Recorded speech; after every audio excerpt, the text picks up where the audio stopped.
Why is it almost impossible to save a relationship even after you've made significant changes? If you're struggling to rekindle your relationship, or you're trying to figure out what went wrong and you'd like a little bit of help to get there, then keep watching this video, because I'm going to show you what I know that will explain why you're at, if you've already made some changes, and where it's heading. So if you're fortunate enough to be on YouTube and educate yourself on what happened on the relationship, you're going to start feeling like an absolute psychological expert after some time, because all these people who claim that they can help you save your relationship, they have their own programs that cost an absolute fortune to enter into. Even if they approve you, you have to get on a phone call with them first. And to go through the whole process, I mean, if you're lucky enough to even go through those bars to entry, and you've gone through some of these programs, that's great if you've gone through some of those programs. You shouldn't probably be even watching my video, because I'm kind of more like surface level stuff. But let's say you've browsed just the YouTube stuff, and you've already made changes according to your own will. You don't really have a lot of money maybe. You've said sorry for the mistakes that you've made. You've tried to rekindle things. You might have watched a lot of TikTok videos and YouTube stuff where people open up about their personal experiences, and you can relate to those, and you can try and figure out what the other partner was thinking. But even after you've changed yourself from having a fixed mindset to a growth mindset, which is super important, you're still not seeing your partner run towards you. And there's probably reasons for this, which those programs I've mentioned, they could probably help out with. But the reason for this as well is your partner or romantic interest is probably facing some type of, yes, confirmation bias. If you're seeing the more recent YouTube videos that I've been seeing lately myself, is that they're finally starting to talk about confirmation bias. It's like, why has this not been brought up just even 3 years ago? And what this means is your partner or ex or romantic interest, they have some type of confirmation bias or cognitive bias towards you, or some type of projection they have towards you, or something that they've anchored with you that you might not even realize is there.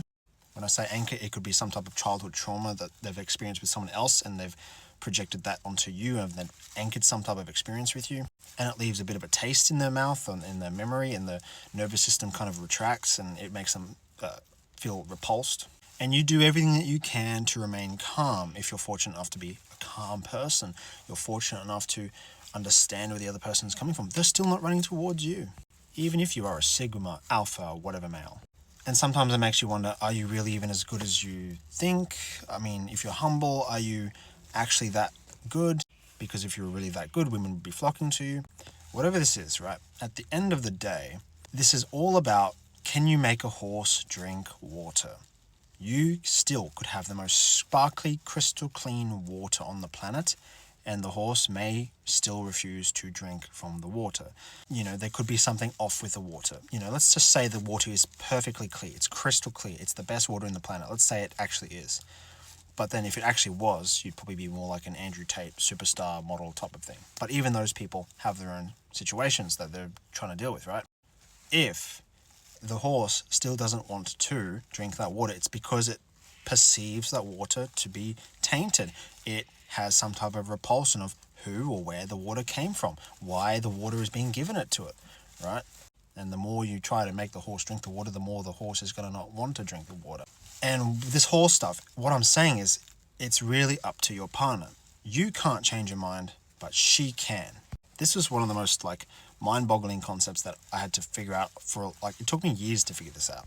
Your partner or ex or romantic interest, they are immersed in a narrative that makes them believe that they should remain away from you, and that they should distance themselves from you, and that they should not return, etc. They are immersed in that narrative, and there is nothing that you could pretty much do to convince them otherwise.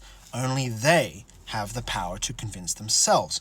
Only your ex-partner, romantic interest, whoever they are, only they have the power to change themselves.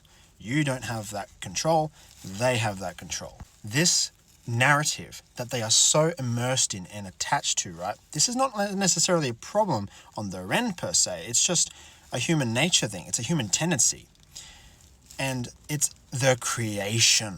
This is what makes it even more challenging for them to just let that go, right? This is where I'm getting at. This, if you've been sticking to the end of this video, right, this is where I'm getting at. This is also their creation. This confirmation bias, these narratives that they've immersed themselves in, even if you are a really awesome person, you've changed, you're no longer in a fixed mindset, you're in a growth mindset, you're stopped being narcissistic, you're actually empathetic. It's been years even, and they still won't budge. And that's perhaps the paradox of change. You know, people will resent you even more when you actually change even more. But to let go of that narrative, to forgive, to cease sitting and immersing oneself in a narrative is painful, because it's almost like killing off a part of yourself. It's like killing off your own child.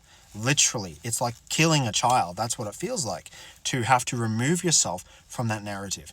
And so if your ex-partner, romantic interest, was to remove themselves from that narrative, it would literally feel like killing a child, because this narrative, it feels like it's their own creation. And people, generally speaking, do not like to destroy their own creations. This is why you like to hang out people who have similar interests as you. This is why you kind of like to put yourself in groups and sort of be hostile towards other groups and attack other groups, you know, red team versus blue team, Republican versus Democrat. You might even be more of a neutral person like me, and you still might have distaste towards certain other people and liking towards others. Me, I absolutely kind of hate people when people take drugs. I just hate when people take drugs and they just abuse the relationships. I hate when people raise their voices and they get so angry, especially at their women. It's almost like, imagine changing religions, you know. It is so difficult to convert someone into a religion, you know. Imagine trying to convince someone out of religion, not just convince them out of it, but to make them enter into a new one. It is so challenging to do that. It doesn't matter what religion you're in. That's how it feels to have to come back to you. That's how it feels to accept any type of accountability for their own wrongdoing. Maybe that person did and they've just moved on anyway. But just to be back together again, for them, in their shoes, right? It feels like leaving their religion and having to enter a new one. It feels like that. It's like killing a child. It's their own creation. They've immersed themselves in it so much that you can't change their mind. Only they can change their mind. You can lead a horse to water, but you can't make it drink. Only the horse can decide if it wants to drink the water or not. You can't make that decision for the horse. That's why your relationship, even if you've changed into the most amazing human being of all time and you're still doing whatever, you feel like a psychologist after all this research, that is why they're still not coming back. Now, this does not mean to say that you are a helpless victim. Hell no. Because your beliefs will come into fruition over time. What this means is, if you still believe that you can get back together, if you can invite your partner, you believe that there are things within your control that can entice your partner, still over time, you can, if you have the means and the willpower that is sustained over time to be able to do this, then sure, you might eventually be able to attract your partner or romantic interest back into your life.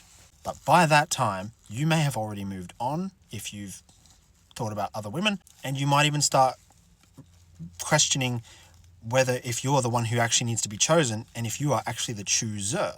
Because as the chooser, you can start to figure out, well, maybe this woman who I was originally attracted to and I tried to work so hard for to come back into my life, was there actually anything of value that she gave me at all, period? Especially considering she's been with so many other men. Sure, I understand that she's needing comfort. She grew up with daddy issues. She might get upset and you don't respond in a similar manner. And so that's why a couple of videos ago I said that when I was a child and my parents used to punish me by taking away my video games as a form of punishment, it is because I valued those video games. But my siblings, they did not have their video games taken away from them. In fact, it wasn't even a form of punishment made against them because it wasn't possible. They didn't value video games as much as I did, which means that what you value can be taken away from you. So what you need to do with this whole relationship in the end, regardless if you reconcile or not, is it doesn't need to be something that can be taken away from you. If your partner or romantic interest gives you breadcrumbs, you need to appreciate that. That's where your focus is. You just focus on the breadcrumbs. Those are little stepping stones. You're happy with or without your partner. They can't take that type of thing away from you.